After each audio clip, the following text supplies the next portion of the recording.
Okay, so we have our lid with our handle here glued and nice and secure. And now I'm going to add masking tape as if we're wrapping it up like a band-aid to soften the contours and get more of a fluid biomorphic look out of this.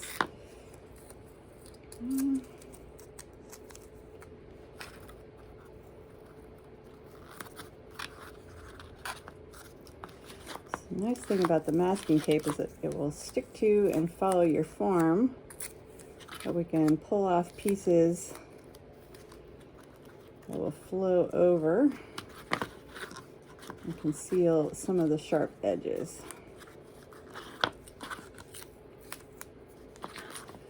So I'm going to lay down a base coat masking tape here. Give the other tape that we put on after this a layer to stick onto.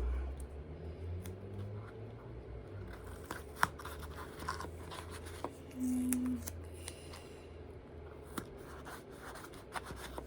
these pieces underneath you can put a little more multi-directional. For the top pieces, I would probably consider the direction that they're going because it's going to give a visual look of repetition. So if it's going every single different direction, that could be slightly more chaotic than what you need for your design.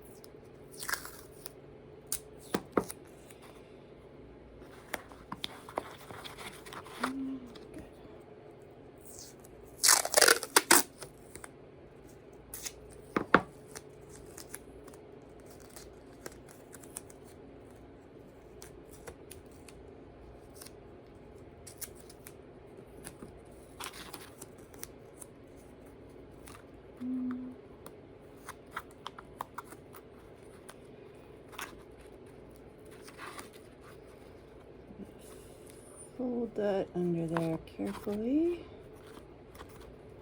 Again, right now I'm just putting on a base coat. Okay. But it's starting to soften up the form just a little bit. Okay.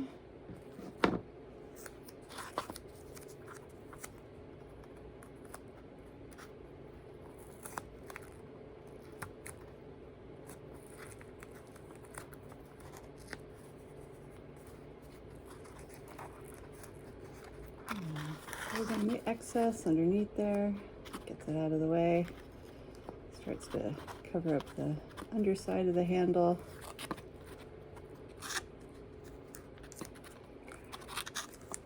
There we go. Okay.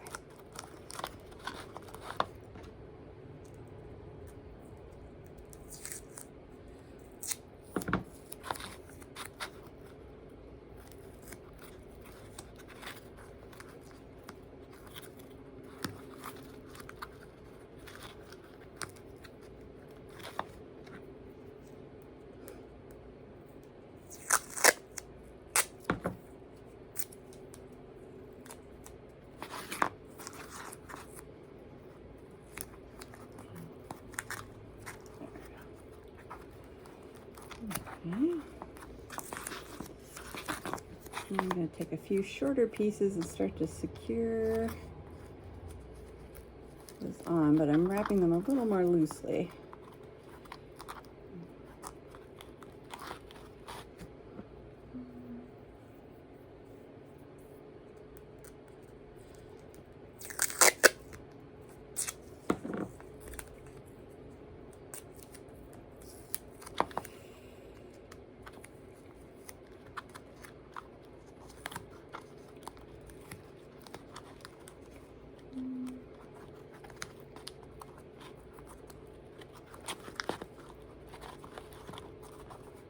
So I'm using the masking tape, kind of like paper mache,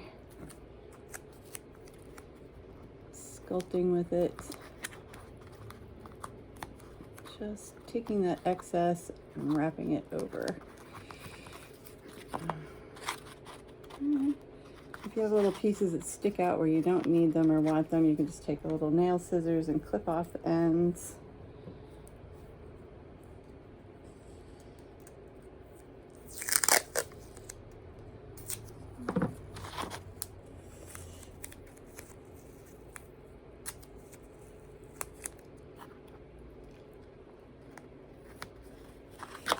The other side here.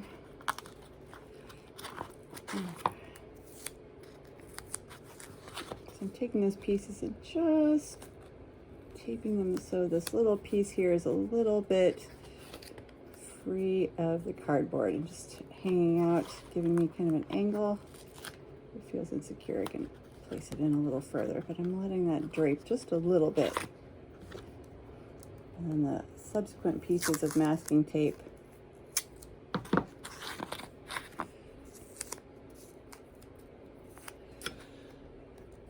also do the same thing here.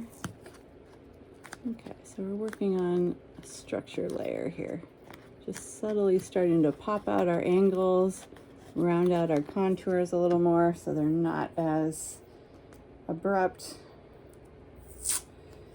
Give it a little more fluidity.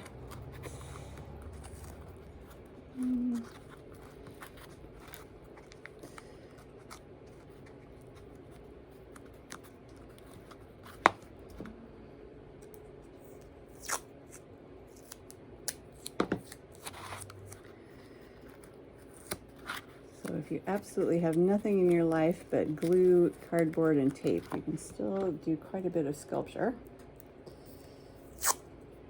Start to secure those down just a bit.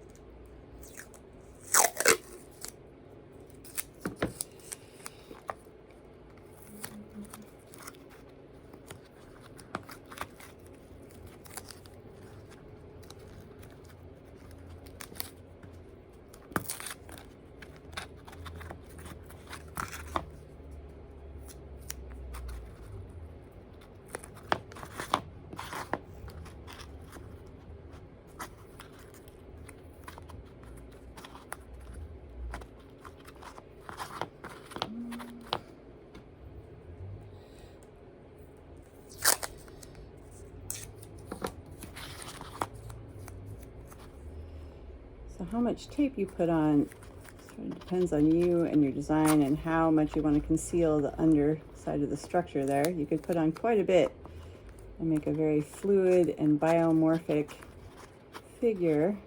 You probably want to make sure that every part of the cardboard is getting nearly the same layer of tape, however, so you don't get bald patches where you can see the cardboard shining through too much. So be mindful of how much tape is going where.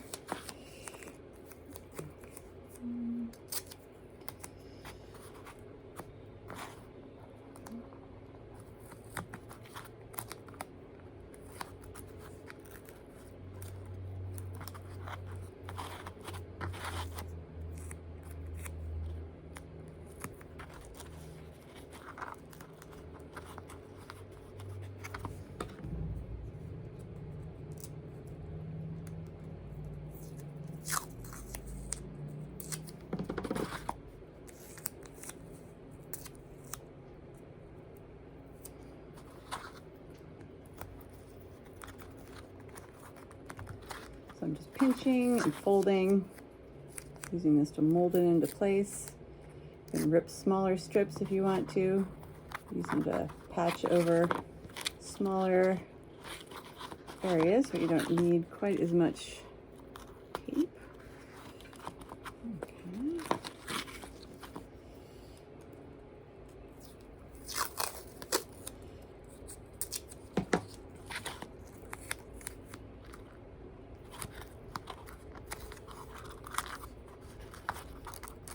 Okay. like wrapping a little bit of a mummy or someone in a Band-Aid.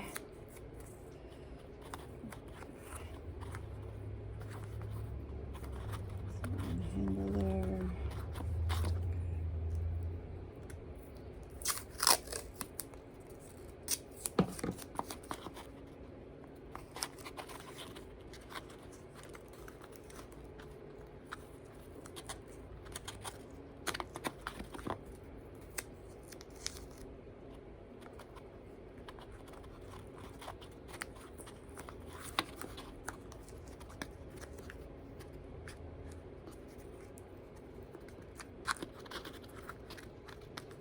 Make sure you press it down and crease it as you go so it doesn't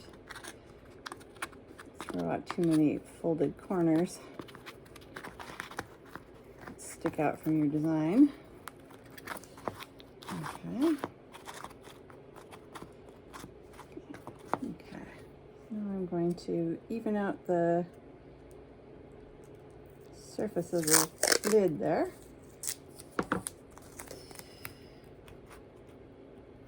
Cover up the rest of the cardboard.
So now I've got the surface covered, but the direction of the tape is multi-directional in a way that it's not really cohesive or going with my design. So I'm going to cover that with longer, even pieces and give this a more cohesive surface appearance.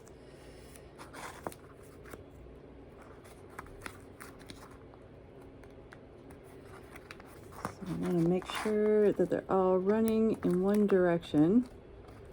So pick a direction. On this one, you want to be a little more mindful of how and where the pieces of tape end. So I'm going to trim those instead of just letting them end up where they end up.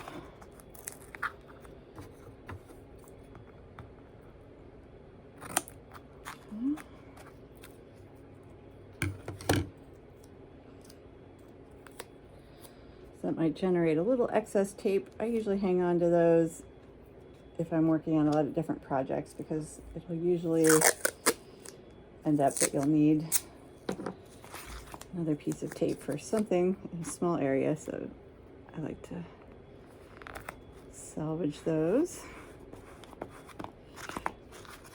Okay. Take my scissors and just trim enough to bend down so it'll cover the edge of my cardboard there.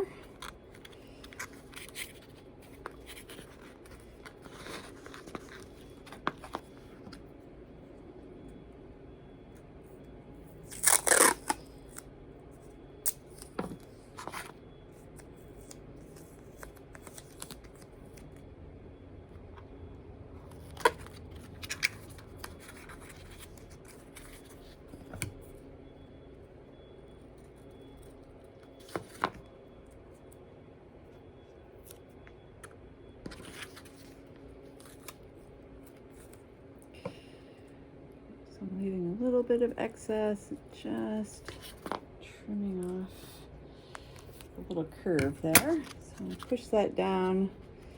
It'll cover the edge. Also match the circle of the lid there. Okay. So you probably, as time goes on and you make more and more things, you develop your own system of shortcuts. How to make things look neat and tidy. Okay.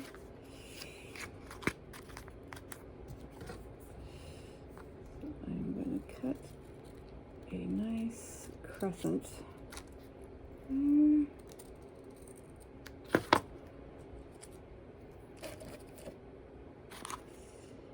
Get a little extra, take that off. Okay, and it may be useful to just cut a few darts in there so your tape doesn't fold over and over on itself when you fold it down. So push that part down, get that sticky in there. There. And those points will fold over each other, hold each other down. Okay. Okay, so I'll go ahead and do the other side.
I'm going to cut the edges on this one so it looks neater.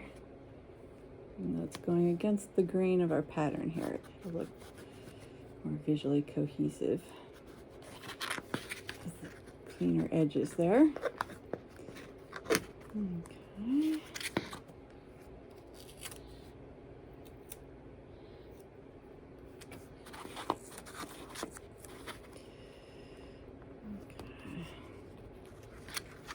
You can see if I don't clean up the edges, then I've got, even though they're faint, little directional lines that don't really match the surface pattern that I put on top.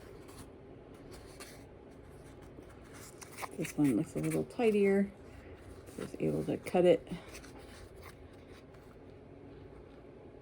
There we go. Okay. So the more tape you add,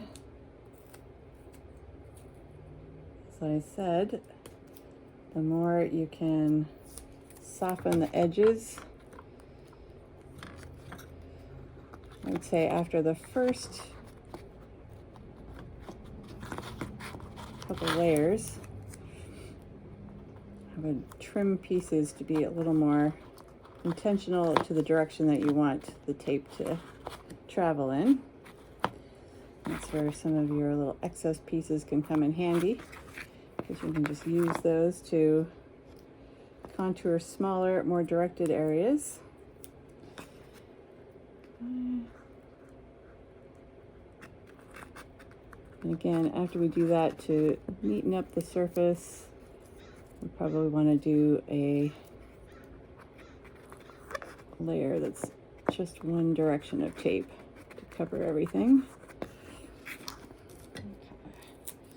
So that's why I suggested do not cover up surfaces that you have already measured to fit into another container or vessel, because you're going to be adding as much as, you know, 1/8 to 1/4 of an inch on here. So if I were to wrap this several times with masking tape, this would thicken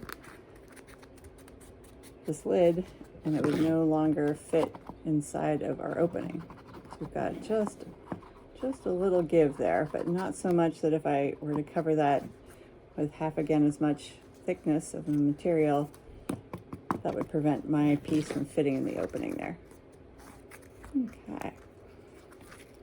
So hopefully that gives you some inspiration on how to use tape over a surface support to give more of a fluid, uniform, and biomorphic look with something that's more flexible and comes with its own glue. Can be easier to use than cardstock for some areas, especially when you want it to bend in small areas. Use it for targeted changes of shape and changes of angle.